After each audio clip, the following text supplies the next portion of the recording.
Hello friends, एक समस्या खड़ी होती है। कभी कभी लोगों के सामने समस्या ये आती है कि घर से कोई पर्सन मिस हो गया, गायब हो गया कहीं। अब भाई गायब हो गया तो ठीक है, खो गया, चला गया कहीं, या किसी ने उसकी हत्या कर दी, या उसने आत्महत्या कर ली, या कुछ भी हो सकता है घटित। तो अब ऐसा पर्सन चला गया, मान लीजिए गायब हो गया, खो गया, जो कुछ हो गया, कुछ भी घटित हो गया। अब उसकी कोई प्रॉपर्टी हो, उसका डिवाइडेशन होना हो, उसका कोई केस चल रहा हो, या उसकी नौकरी रही हो, या उसकी पेंशन हो, या कुछ हो, तो उस सिचुएशन में विधि में क्या व्यवस्था है कि मान लीजिए वह पर्सन मिस है काफ़ी समय से, तो उसको क्या माना जाएगा कि वह जीवित है कि मर गया, क्या माना जाएगा, और कब उसको साबित किया जा सकता है, कब उसको प्रूव किया जा सकता है कि वो पर्सन अब नहीं है। तो फ्रेंड्स, इंडियन एविडेंस एक्ट 1872, भारतीय साक्ष्य अधिनियम 1872 की धारा 108 ये प्रावधान करती है कि कोई व्यक्ति या कोई पर्सन जिसके विषय में 7 वर्ष से कुछ भी सुना नहीं गया है या देखा नहीं गया उसको,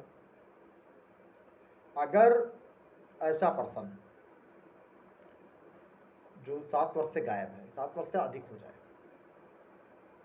और स्वाभाविकता वह जीवित होता, तो उसको देखा गया होता, सुना गया होता, किसी ने देखा होता, उसके घर परिवार रिश्तेदार दोस्त मित्र, कहीं किसी ने देखा होता। अब किसी ने नहीं देखा,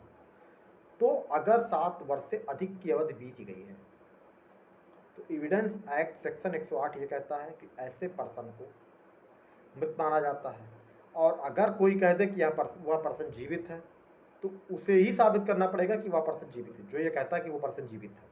क्योंकि विधि यह कहती है कि वह पर्सन कहीं ना कहीं अगर 7 वर्ष के अंदर जीवित होता तो आता जरूर, या इसके विषय में कुछ सुना जरूर गया होता, तो ऐसे पर्सन को विधि के अनुसार मृत मान लिया जाता है।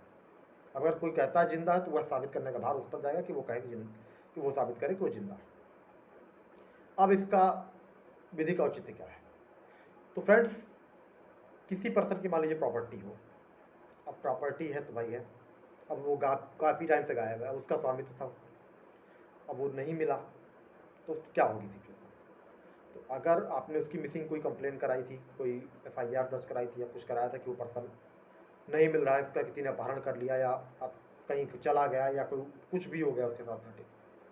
तो जो आपके पास कंप्लेन या जो भी आपने ऑफिशियली कुछ किया था कि उसकी मिसिंग की रिपोर्ट दर्ज कराई थी, अगर आपके पास वो है रिकॉर्ड, और 7 वर्ष से अधिक की अवधि बीत गई है उस मिसिंग कंप्लेन के बाद, तो ऐसी सिचुएशन में अगर आपकी कोई प्रॉपर्टी है, तो आप उसको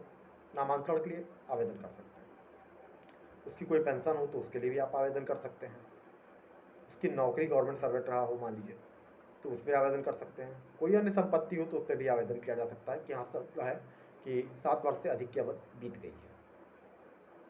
और कुछ सिचुएशन में है कि हाँ फिर आपको एक ऑथेंटिकेशन कहीं ना कहीं करना पड़ेगा कि हाँ वो पर्सन है नहीं। मान लीजिए पुलिस कंप्लेन आपने करके रखी है, तो पुलिस कुछ टाइम बाद, समय बीतने के बाद उसमें ऑलरेडी फिर कहीं ना कहीं एक रिपोर्ट, फाइनल रिपोर्ट या कुछ ऐसा करके लगा देगी। अब इसका एक सबसे बड़ा लाभ मैं बता दूँ, आजकल पारिवारिक विवाद बहुत ज़्यादा चल रहा है, डाइवोर्स केसेस बहुत पेंडिंग है। तो हिंदू मैरिज एक्ट 1955 के अंतर्गत सेक्शन 13 में जो एक तलाक का आधार है वो ये भी है, 7th ऑप्शन जो है, जो 7वां आधार दिया गया तलाक का, वो ये भी कि कोई पर्सन का 7 वर्ष से ज़्यादा मिस है, गायब हो चुका है, नहीं उसका पता है, और वह जिंदा होता तो उसके विषय में पता जरूर होता, सुना जरूर जाता कुछ ना कुछ, तो एक तलाक का आधार ये भी है। अगर कोई एक्स पार्टी डिग्री मान लीजिए तलाक की इस आधार पर कर दी जाती है, 7 साल से कोई ज़्यादा पर्सन मिस हो गया, उसका नहीं पता, चाहे वो पति हो या पत्नी हो, मतलब मेल फीमेल कोई भी हो सकता है, तो वो कहीं ना कहीं एक वैलिड जेन्यून ग्राउंड है डिग्री मिलने के लिए तलाक की। और हिंदू मैरिज एक्ट में एक आधार है इसका, डाइवोर्स का।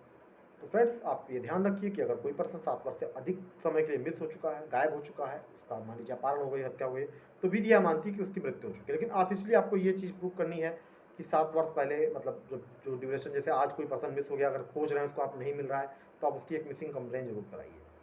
और 7 वर्ष की अवधि बीत जाने के बाद उसका जो भी कुछ होगा, कोई भी मैटर होगा, उत्तराधिकार होगा, तो उसके लिए आप आवेदन कर सकते हैं, उसकी पेंशन हो, नौकरी हो, ऐसी सिचुएशन में आप आवेदन कर सकते हैं, और आपको कहीं ना कहीं वो, अगर आपका अधिकार है, राइट है, तो आपको मिल जाएगा। एविडेंस एक्ट सेक्शन 108, इसको आप ध्यान रखिए। तो फ्रेंड्स, अगर वीडियो पसंद आए तो वीडियो को लाइक करें, चैनल को सब्सक्राइब करें, ताकि आगे भी आपको ऐसे वीडियो देखने को मिलता रहे। Thank you.